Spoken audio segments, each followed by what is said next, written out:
in the spotlight. So thrilled to turn the tables and do this for you, my good friend. What's up, Chuck?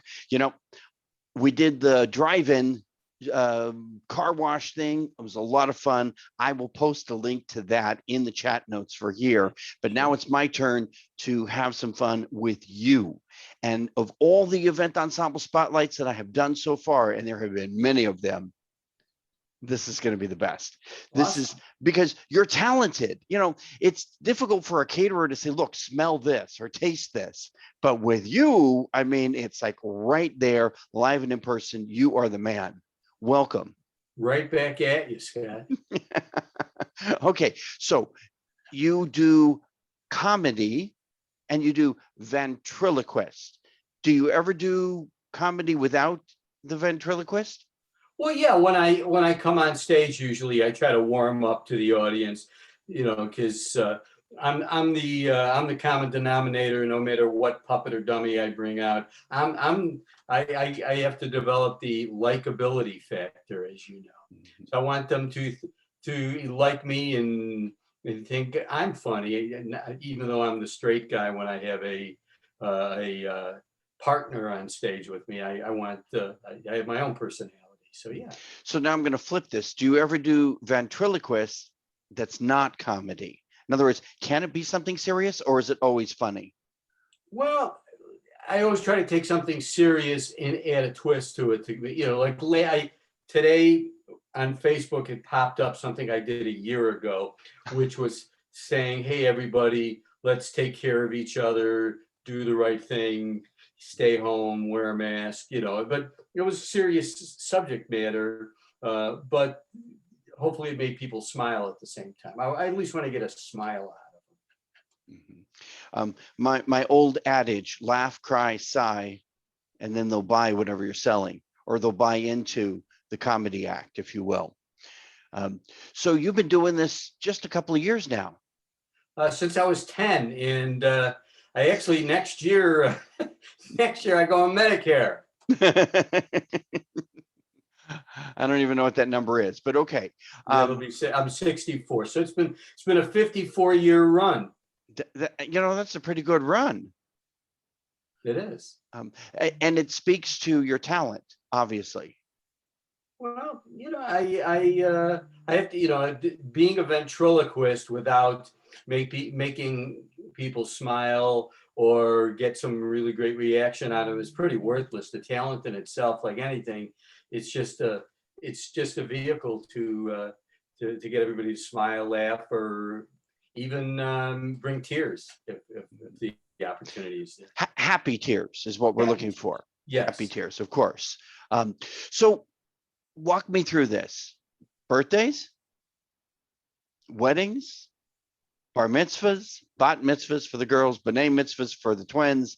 You do all that shtick, right? I do all of that. With regards to weddings, you wouldn't usually see me at a wedding unless the people were really special and unique. But you would see me at a rehearsal dinner because you have people from Florida, Montana, Los Angeles, Chicago, all in the same place. They all know somebody in the wedding party, but they don't know each other. So people hire me to do the rehearsal dinner. So I'm doing stand-up in engaging people that are there so that during the rest of the weekend, they can say, "Hey, I saw you up there. You were funny." And they go, "I don't know. I was just sitting there." So I try to bring the people together. Do you do some research for that? I have this expression that I appeal to both sides of the aisle so that on the wedding day, it's a marriage, not just of the couple, but also of the two families. So I try to do research not only on the people that are the celebrants, but I try to find out information on the people in the audience. Although some of them know each other and others don't, so I can't get everything can't be an inside joke, but enough enough on the people that are actually in the audience. Mm-hmm. And then some things on the couple themselves or the bar mitzvah boy or whatever it is. Mhm. At the risk of tipping my hand, and I hope none of my clients hear this, I actually do this thing I refer to as a fly on the wall. Music's playing, the guests are arriving, and they don't know that I'm the DJ or the entertainer. So I'm just listening. And when the guests come in, they say, Jane, it's so nice to see you. Let me introduce you to my husband, Bob. We have the kids there, with the babysitter tonight so that we could be here at the wedding. And all of a sudden, I now have Jane's name and Bob's name, and I know they have children. And I take Absolutely. that information when I do my performance. Right, absolutely. A lot of times the people at a corporate event, if I ask the HR person, who is sometimes the person that hires me, can you tell me anything about the boss, about the plant manager or whatever? And they go, no, because if I tell you, they'll know it came from me. So I Right. can't really tell you. Sometimes they say, oh yeah, it goes that way, but I do what you do. I'll get there early. I'll listen to the speeches before, or I'll hang out in the bar and I'll say to them, they go, oh, do you work here? I go, no, I'm the entertainment. I'm a ventriloquist. And quite often they'll say, hey, do you need any funny stuff on the people here? And that's even better, because then the person who hired me will go, where did you get that? Hmm. Yeah, very smart, very smart. And from the audience's perspective, with the exception of the person who dished the dirt, you look like you're, a member of the company, that you're in the know, and that you're part of the team. I've been a ventriloquist my whole life, and I've never really looked like an entertainer. So I could be actually, I look more like an accountant, I think, than a ventriloquist. I don't have that big Vegas look about me. So if I'm sitting at a table, sometimes they'll have me come early and say, why don't you eat dinner with us? And I'll try sometimes not to tell them. I'll make up something else, because otherwise all they're going to do is talk about me. And Right. I'd just rather find out about them. Again, very smart. And that's why you've been doing this for so long. You mentioned, people are from Minnesota and they're from here and they're from there and they come from all different places, and you got to bring it together. But you get around, don't you? I mean, I don't want to tell your wife that, but you're not just here in Arizona or Chicago. You perform everywhere. I do. I've been very visible. People say, "Oh, Facebook is a waste of time," and for some people, I guess it is. It's all what you make out of it. Mhm. But for me, it's been one of the ways that what I do is my own promotion. So I've been putting videos out there to promote myself. Like if it was Scott Favor's birthday, I'm sending a video out and saying, hey Scott, hey, it's Scott's birthday. Well, here, I'll introduce you to a guy. I was going to ask you, because you really need a sample. Whoa, who was he? Sal Finkelstein. But if we're in an all Italian group, Sal Martinelli. what about Polish? Stash. We're everything. We're very adaptable. This is Scott Favor. Is he still alive? He's still alive. Oh, I didn't know. You look good. If it was his birthday, we'd say, hey, Scott, it's your birthday. You don't look bad for 72. yeah, That's right. no, he's not 72. Yeah. So, we're sending all in, Yeah. and it's helped keep us connected to the people back home where I came from, Chicago, Mhm. or someone will see it and say, hey, can you do one of these for me? And it worked out really well for me during, I gotta go. it worked out very well for me during the COVID. I gotta Mhm. go. You're going. Okay. Let me out of here. Sorry. I'm a good audience. You sure are. You're the one. Well, that's because I enjoy your talent, your good sense of humor. And if it's Saul, he's just in time for Passover, which is Just coming in up. time for Passover. But I can morph him to be just about any ethnic group. But yes, so normally this time of year, I travel around to Miami, Orlando, Los Angeles, Las Vegas to do upscale Passover vacations. Mhm. and most of them are not in operation. But this year, I think they're still waiting it out till next year. But so yeah, I've been able to. Some of these same people have said, "Hey, our camp is opening up this summer. Can you do a camp opening video for me?" Or it's this holiday. I'll send you the material of what I want to cover. Can you? Or my cousins are getting married. Can you make a congratulatory video? And that's how I've made it through the pandemic. Just staying in front of people. Pretty smart. But I happen to know that you're good either on camera or in front of a live audience. And that's where we'll be heading soon enough. So I'm not too worried about, what's going on right now. And I'm glad that you've survived. But ventriloquists, not too many of you out there. I mean, is it a dying art?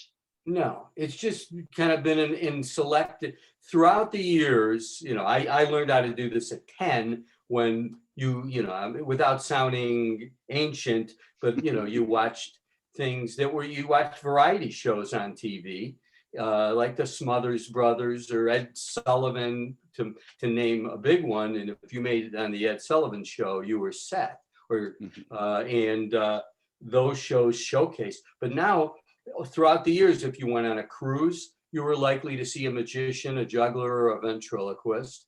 And the ventriloquists were usually very, very good. Some of them never did anything else other than cruises. So as they get a little older and they want to go back to where they came from, they have no following whatsoever in the real world, but they're great on cruises. But yeah, because of shows like America's Got Talent, it's back in the mainstream without a doubt. Or Jeff Dunham, where people love him despite the fact that he's a ventriloquist. Seriously, yeah. They like to laugh, they like comedy, but so it's kind of brought people back into the art. And you like to give back, don't you? Oh yeah, mm-hmm. I do like to give back. I mean, some of my best when people ask me about a story, like how did that show go?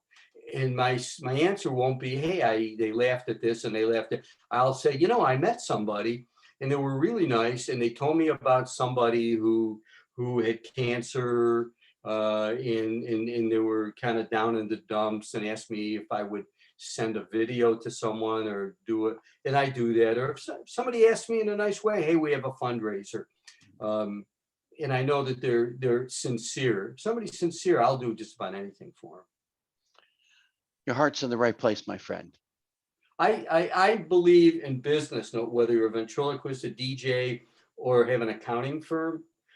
You have one thing. You have a couple things in common. You want people to trust you. So be dependable. Always follow up and find your way into people's hearts. That's why you're so good at networking. Yeah, it's I love people. It was very difficult to move to Arizona and not know anybody anymore.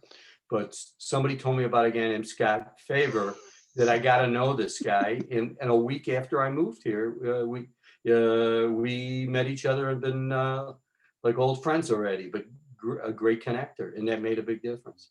Like Mishbucha, huh? Mishbucha. For the tribe that might be listening, they'll know that one. But I'm curious, Chicago. Yes. Arizona. Yes. What made you want to make the move in the first place? My children. I'm a big family guy. So both of my children, one moved here to work for the Arizona Republic as a salesperson because she did that at college. And the other one did the same thing, followed her. So my whole nuclear family, other than my wife, was here. So we decided let's finish it up or forge ahead in Arizona. Well, didn't know if it was going to work out well, but it's worked out really well. You've been here a couple of years now, haven't you? Going on 6. Look at that. Well, as they say, if you can handle 6 summers, then you can stay. Look, I didn't pack a shovel when I moved here. And people tell me you don't have to shovel heat. That's what I've been. Yeah. So I really I hated the winters, but tolerated them. but I hated the winters more than I have any problem with the 120-degree summer days. It's fine. Fair enough. So what's next for you, Chuck? What's next going forward as the world goes back to a similar normal? Yeah. Getting back, staying in touch, getting back in touch with corporate people, party planners, day camp owners, in try to get things booked again. We're in that kind of thing. I have things that I've stayed in touch with people, and they said we'll book you next year, in next summer, and I'm starting to get the summer bookings. But everything is kind of hand to mouth. So it's just getting back in touch with people and try to get more things. But in the interim, keep doing what I've been doing, doing the birthday messages, the camp messages or whatever, and do both. You're creative. And that's what I like about you, because you found different ways to continue to share your talent and continue to give back to your people that you're connected with. And that's why you are going to remain successful, my friend. Thank you. Thank you, Scott. Thank you, Scott. Thank you, Chuck. You have a closing thought or an idea that you want to share? Well, I've been saying through most of my career, at the end of almost every show, telling about how my parents lived to almost 100 years. One lived past 100 and one just a half year short. And so I grew up with older parents, and they used to teach, they had a lot of words of wisdom, which was, one was laughter is the best medicine. And boy, after 12 months of what we just went through, laughter really was the best medicine. So yeah, laughter is the best medicine. And treat people the way you want to be treated and have fun. Excellent. If you're not having fun, you're not doing it right. Right. I agree with you. Thank you so much, Chuck. Oh, thank you. Hey, boy, this has gone by fast. But thank you for all that you do for everybody else. It's a real pleasure.